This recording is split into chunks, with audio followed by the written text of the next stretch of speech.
Jonny Danea, Buschkoetter here from the Edge Army, coming at you with a copper metal rose. Now, Jonny is going to show you a bottle cap rose.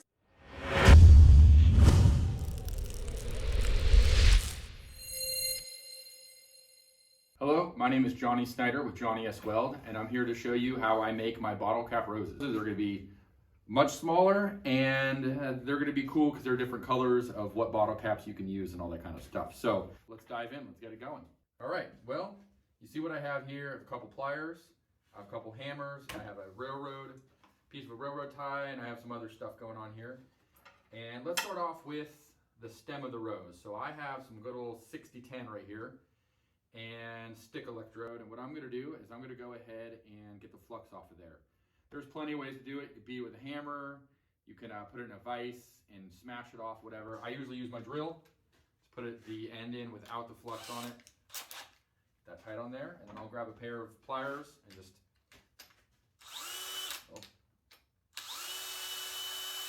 clamp it on there and just pull. Flux comes off pretty well. Nothing too fancy. Sometimes I'll grab one of these things, clean it off just a little bit better. It's up to you if you want to leave it dirtier or cleaner. You can have a finish where it's nice and shiny polished. Entirely up to you how you want to do it. So once we get that going, got ourselves a stem. And what I'll do from this process is this stem right here would be pretty much perfect. If you're going for a perfect stem looking like that, then you're good to go. I preferably like to beat it up a little bit. You can use it hammer. I usually just hit it on my little railroad spike. No right or wrong way to do it. The more, I feel like the more you beat it up and the more character you give it, the better it looks.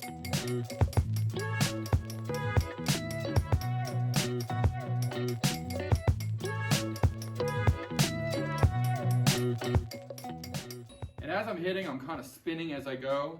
You'll notice if you hit one way, it's going to start to bend in like a U shape. So if you constantly are spinning it, it's going to keep it kind of going straight, but it's also going to let you kind of wander around on some of the bends. So I don't know if you can focus on that, but so yeah, it's starting to get beat up.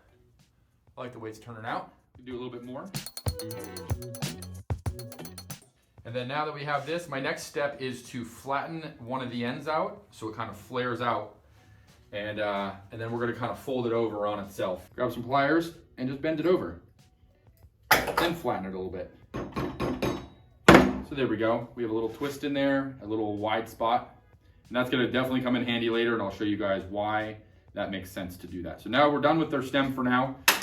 So what we're going to do is we're going to take 5 bottle caps. I noticed that's a sweet number for making these roses. 5 is perfect. So I always keep it extra on hand because I tend to mess up a couple here and there. What we're going to do with our bottle caps is we're just going to take them and flatten them out with a hammer. Simple as that. Remember, roses are typically, they look beautiful, but they also have a lot of imperfections. So it's not absolutely perfect every time. They grow naturally. So I say add a little uniqueness to your roses. And I'll show you that in a second. So once you kind of get them rounded, kind of round them out. They're not perfectly flat, but that's perfect actually right there for what we're doing. Then I'll take the back end of a hammer like this, and I'll kind of just smash it and add some dents, add some imperfections, and it comes together nicely at the end. So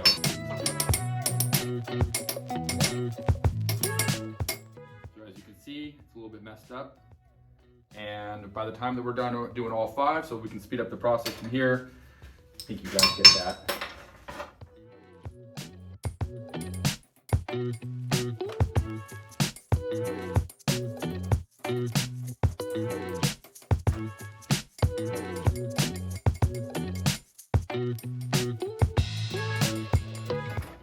I would recommend wearing gloves while you're doing this, but for me personally, I like to be able to feel the bottle cap. Otherwise, it just kind of falls out of my hand often. So for you that haven't been doing it as long as I have, I would recommend wearing gloves.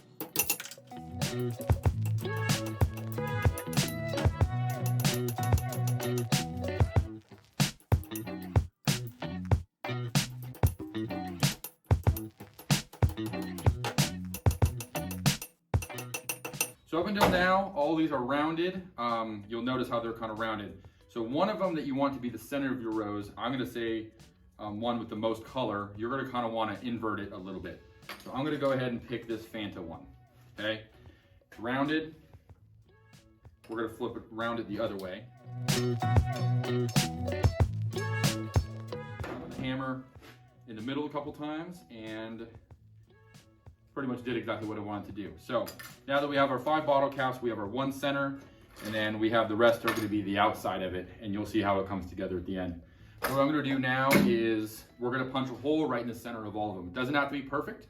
It can actually be off just a hair, and it would be just fine. So I usually use a nail, typically the same thickness, roughly, maybe even a little bit thicker than the wire, the stem that I'm using. So this one actually might be a little bit too thick. Let's see if I have a smaller one. That one seems that one seems better. So I have this block of wood here that I use for punching holes and things. So yeah, you just take your bottle cap, punch a hole in it. That simple. You're gonna do that to all 5 bottle caps.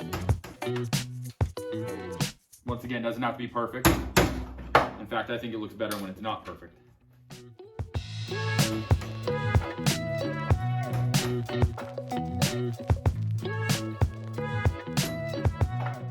So then we have all 5 of our bottle caps, which is looking good, ready to go.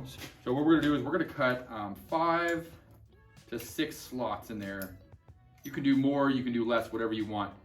So it should look about like that. You do that. You can do 5, 6, 7, 8. If you like even numbers, keep it even, doesn't matter. Do that to all 5 of them.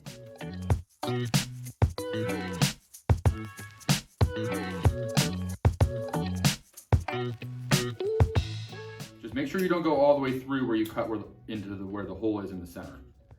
You're going to go just before that.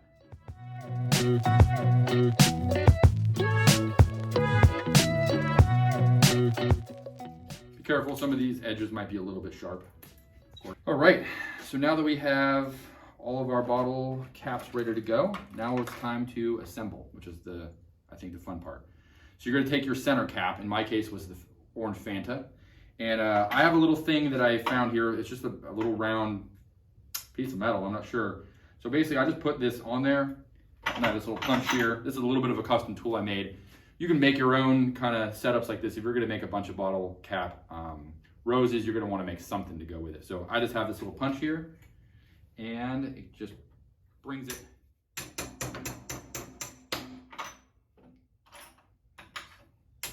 And then I just push it, it just falls right out the bottom. So what I'm doing is I'm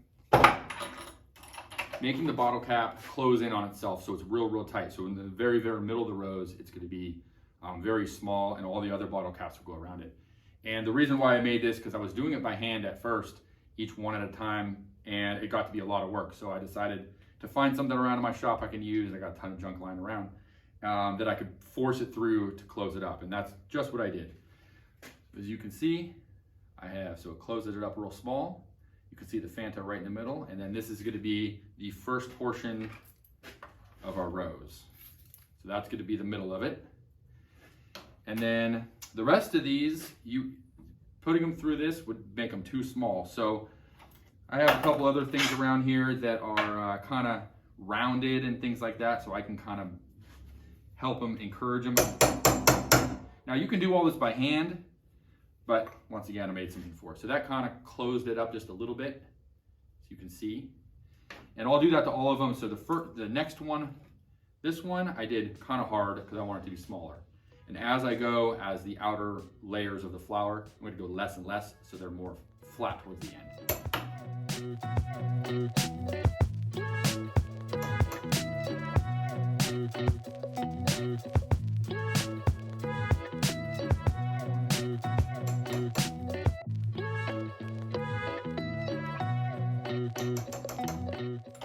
Perfect. Then what we're going to do is just take them, all your bottle caps, and slide them on in any order you like.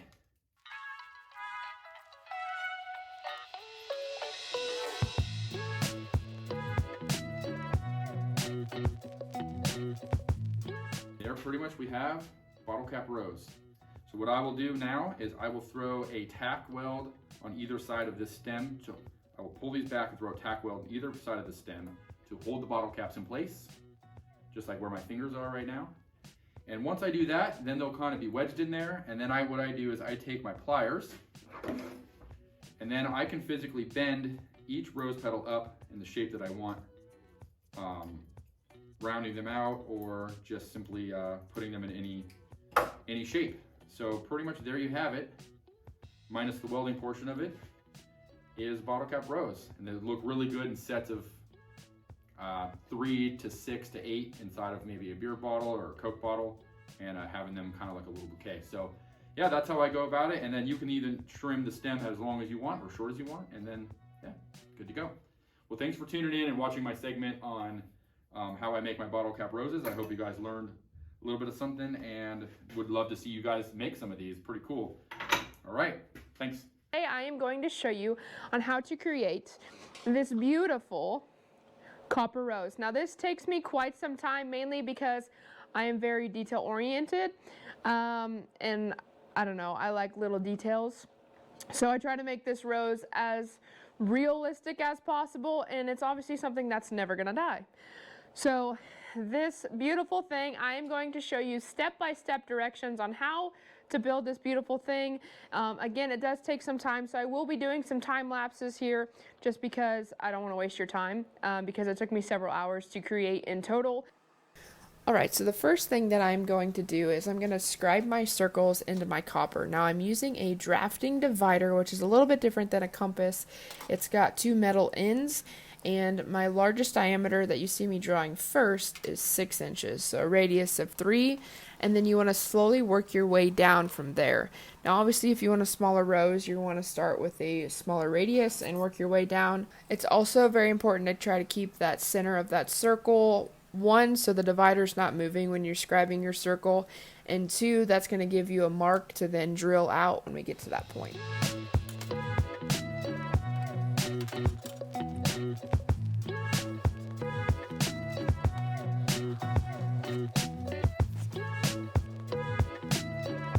So once I'm done scribing my line or my circles into my copper, I'm going over it with Sharpie. That way I can just clearly see it when I go to cut it out.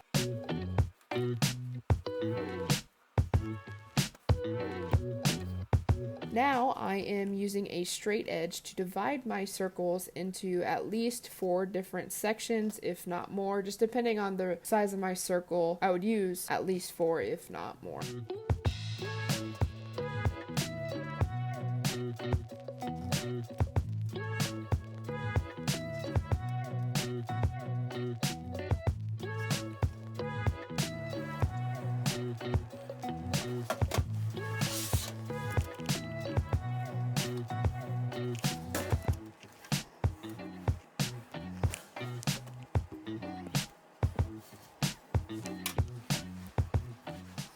Once I have all of my sections into my circles, I went in then and free-handed my petals. Some of you might be worrying, I'm not creative, I can't do this. You are more than capable of doing this. It doesn't take much thought or effort into drawing it. I'm just smoothing out the corners there so it's not a sharp point. If you feel like this is out of your comfort zone, what you can always do is go on and print out some like petal clip art or something of that nature to help you get that petal design. But I thought this was just easier. Then I don't have to worry about printing something out. I can just freehand it and fix it as I go along when cutting out all of the petals.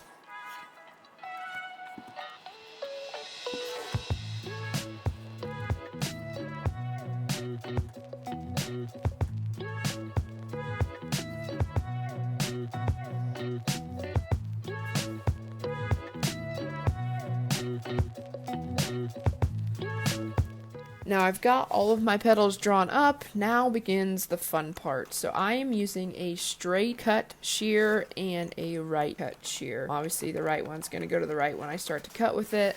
My straight cut shears work a lot better than my right hand or my right cut shear, so that's the yellow hand shears that I'm using right now. So I use that to help cut out my petals. And yes, this does take a little bit, but with me using only 20 gauge copper, This was just easier to do than trying to use a plasma cutter. I felt like this would cut down on waste, where the plasma cutter, you'll have your curve, and with how thin this was, it was going to be very difficult.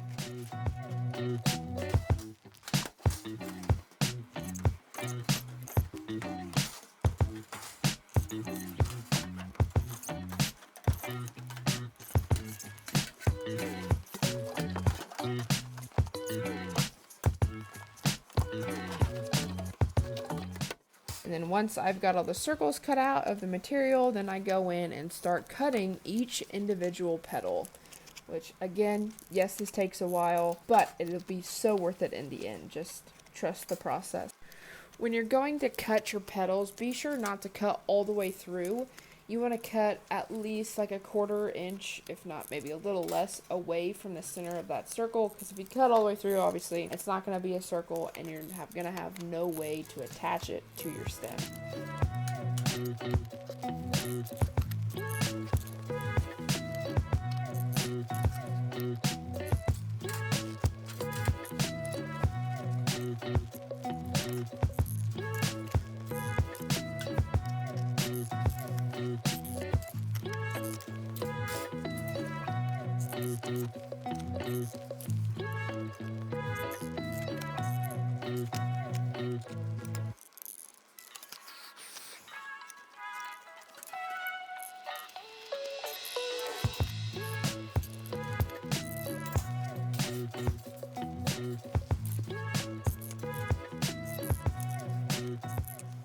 Alright, so you see that I drilled out the hole in the center of each circle. I did that by using the drill bit with at least the same size of my stem, if not a little bit smaller, and I drilled it into a block of wood when I drilled this. That way it's just had something soft to go into. Now, this is an arm workout, let me tell you. So for the texturing of your petals, it's going to make your rose look a lot more realistic, but if you don't want to do this process, you definitely don't have to. I just love the look that it gives in the end. So I'm using that flat part of my chipping hammer, and I'm simply just hammering away. Now, if you don't have a chipping hammer, you can use a chisel and a hammer, but my chipping hammer worked perfectly. Again, hitting this in the block of wood just to kind of make sure I keep some of the texture, and if I did this on a metal table, I might not get the same results that I do hammering it into a piece of wood.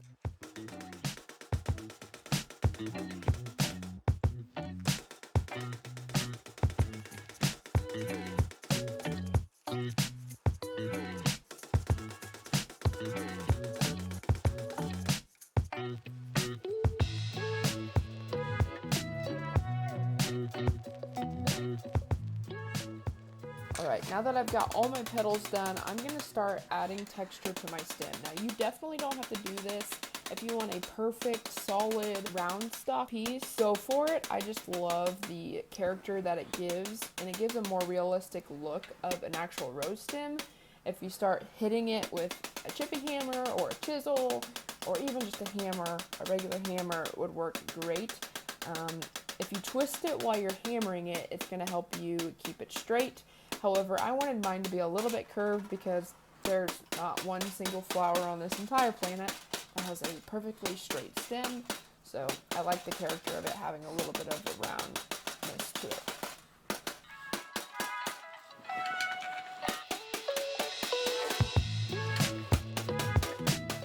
Alright, so we're getting closer to assembling our rose. What I'm going to do is I'm going to kind of create a point on one end, and on this end is where I'm going to attach all of my petals. I just kind of create a point, that way it's easier to slide them on.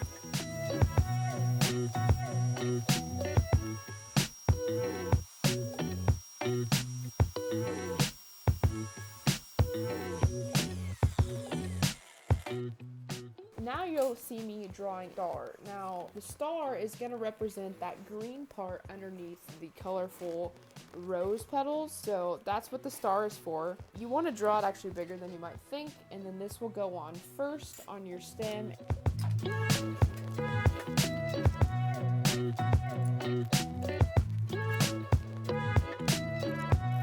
I'm going to start my assembly process. So the very first thing that I'm going to weld onto my stem is that star. Now I'm using silicon bronze to hold these two pieces together, and of course, I'm using one of my absolute favorite edge welding cup, and that is the GL10. I use this one on a regular basis as it's a good general purpose size, so I'm going to continue to weld this together. Now, don't worry about the discoloration that you get when you weld this or when it gets too hot. It's actually pretty easy to get rid of that gray color. If you take a wire brush to it, you can pretty easily get that discoloration off and you'll have that original copper color. Now when I have that star welded on there, I'm going to start assembling all of the petals. So you're going to start with your largest diameter.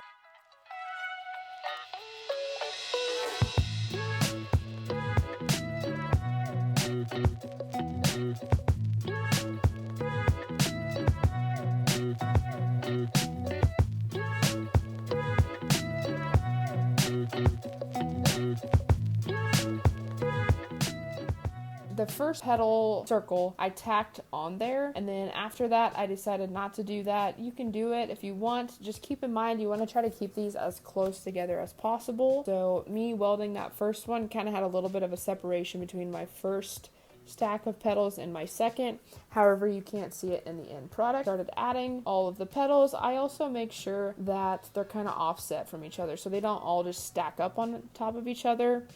Petal wise, I kind of have them offset to fill some of those gaps where petals aren't from the previous layer.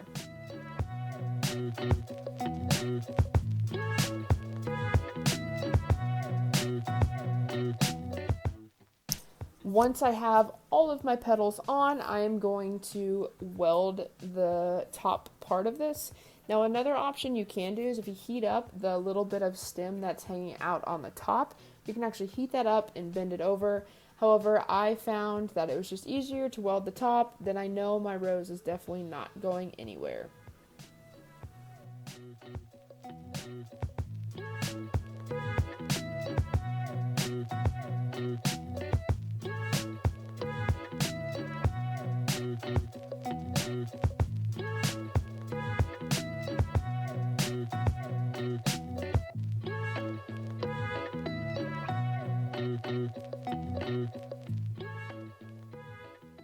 Like I was saying earlier with the discoloration, don't worry about that. So I simply took a wire brush to it and cleaned that off to get back to my original copper color.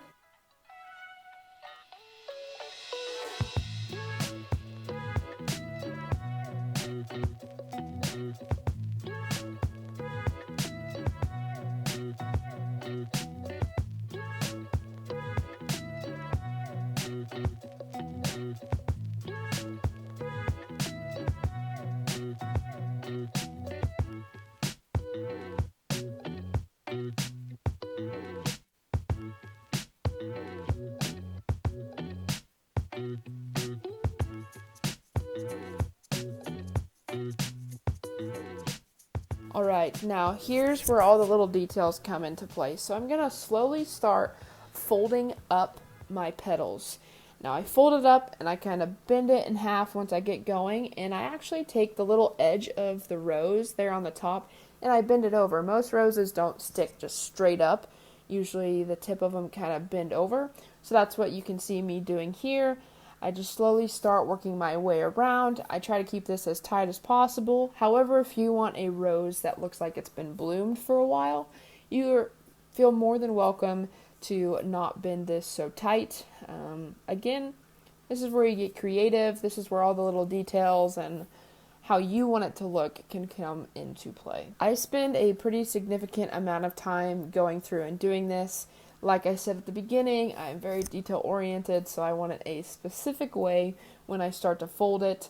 And so I continue to do little minor tweaks as I go. And you might notice I also get my wire brush out just a little bit just to clean up if I have any discoloration that I don't like. And I found that needle nose pliers work the best when it comes to folding up your roses and getting that smooth rounded edge if you bend over the petals. I also used a pair of Welpers as well, but I'd recommend just using 2 pairs of needle nose if you've got them.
Alright, after I get done bending all of my petals, I'm gonna bend that little green part, just kind of bend it down. Again, if you need to reference what a rose looks like, definitely look it up. That'll help you kind of get your creative juices flowing.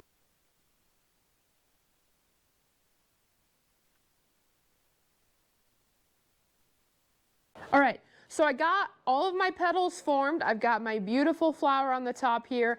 Now I need to create my leaves. So that's what I'm going to do next. I'm going to bring back out that copper sheet I had and kind of do some rough sketching of some leaves and what I think they might look like. And then we'll start attaching. Now to draw my leaves, I actually Googled a picture of a rose leaf just to kind of see what it looked like because, you know, different flowers have more rounded leaves, some have more pointed leaves. As you can see, a rose has more of a pointed leaf. So I just sketched that out with my Sharpie, cut it out, and then I had an 1/8 inch carbon steel fill that I silicone bronzed to the edge of the leaf, which you'll notice I kind of had a little tab on the leaf that I connected that to. So again, just using silicone bronze to tack those together with my favorite edge welding cup.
Here you can see on that leaf I got a little warm and I had discoloration.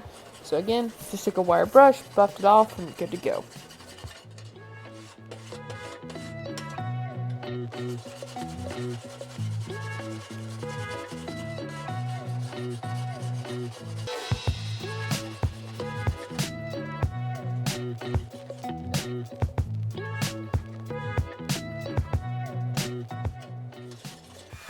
Now I wanted more than just a copper leaf, so what I actually did was I took a scribe, as you can see there, and I kind of just scratched some lines into it like, you know, what a normal leaf would have, just to add some dimension and character to my leaves.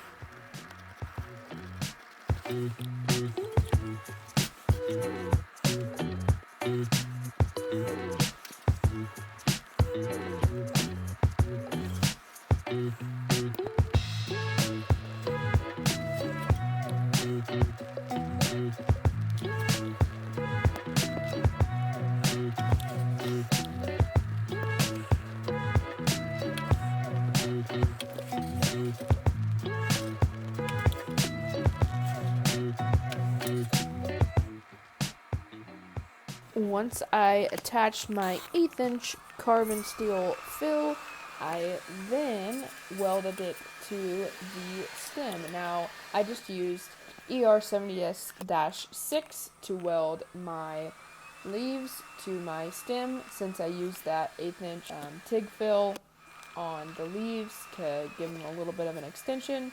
So you'll see I just tacking them on with TIG.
Once I got the leaves all tacked on and I felt like they were sturdy enough and weren't going to fall off, I then started to use my needle nose again and started to form my leaves.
All right, everyone, there are 2 ways on how to build a rose in your garage just in time for Valentine's Day.